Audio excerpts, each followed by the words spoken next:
ang una natin gagawin is, ilalagay natin tong isang lata ng evaporated milk. Yan.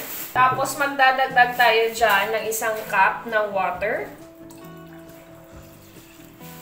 At i-dissolve natin dyan itong ating cornstarch. So, 1 cup na cornstarch lang yung gagamitin ko.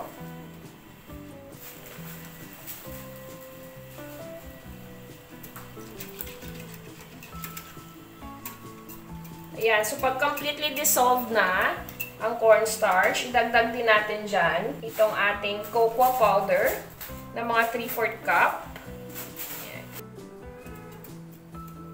Tapos, i-mix din natin hanggang sa matunaw siya.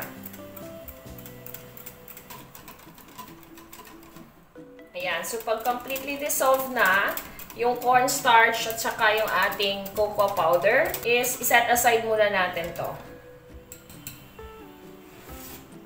Next is, sa isang pot, maglagay tayo ng isang lata ng coconut milk or mga 400 ml. And then, hayaan natin siya na mag-simmer.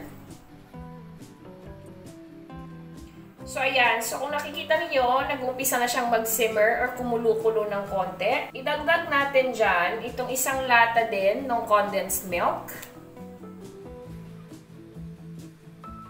So, kung gusto ninyong dagdagan ng sugar, pwede naman. Pero kasi ayoko nang masyadong matamis. So, hindi ko na siya lalagyan ng sugar kasi naglagay na ako ng condensed.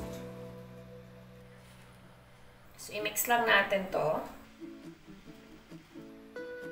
Ayan, pag na-mix na natin at well-blended na yung gata at saka yung condensed, ilalagay natin dyan itong ating cornstarch, cocoa at evaporated milk na mixture. So, make sure na i-mix nyo muna siya kasi yung cornstarch meron siyang tendency na mag-settle or mamuo-muo ulit. So, pagkatapos mong i-stir ulit, idagdag natin dyan.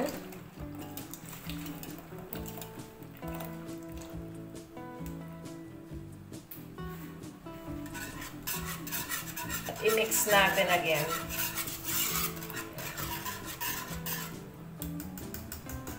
So, lulutuin na natin siya with constant stirring. Kailangan constant yung pag-stir mo sa kanya. Tapos, medyo low heat lang. Kasi meron tayong gata at saka gatas dyan na madaling masunog. So, kailangan mong bantayan hanggang sa lumapot at medyo tumigas itong ating mixture.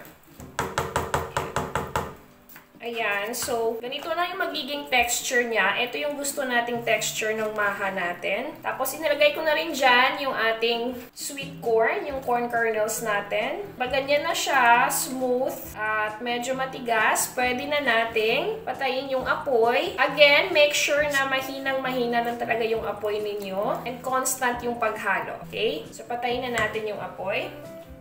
So, ayan, meron ako ditong tray. So, dito natin siya ilalagay. Bubuhos natin siya dyan.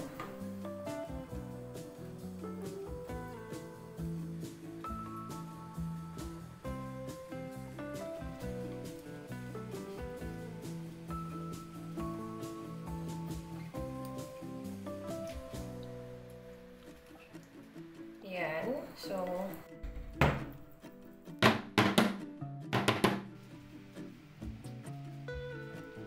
syempre, ayusin lang natin na maganda naman siyang tignan at even siya.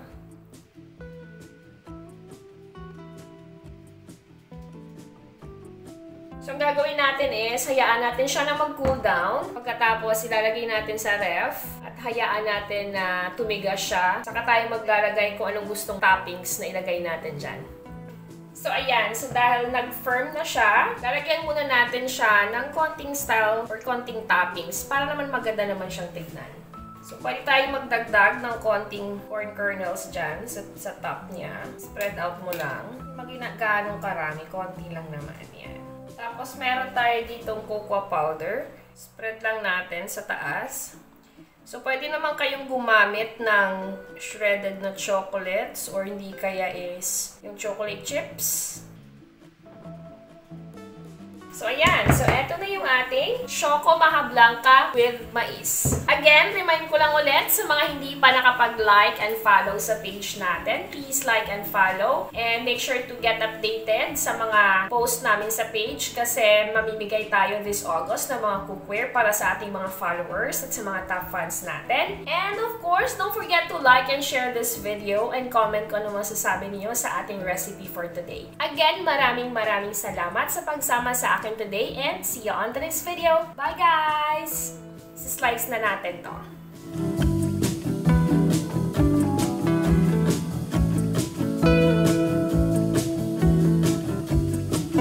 Masflex cookware and kitchenware for the love of cooking.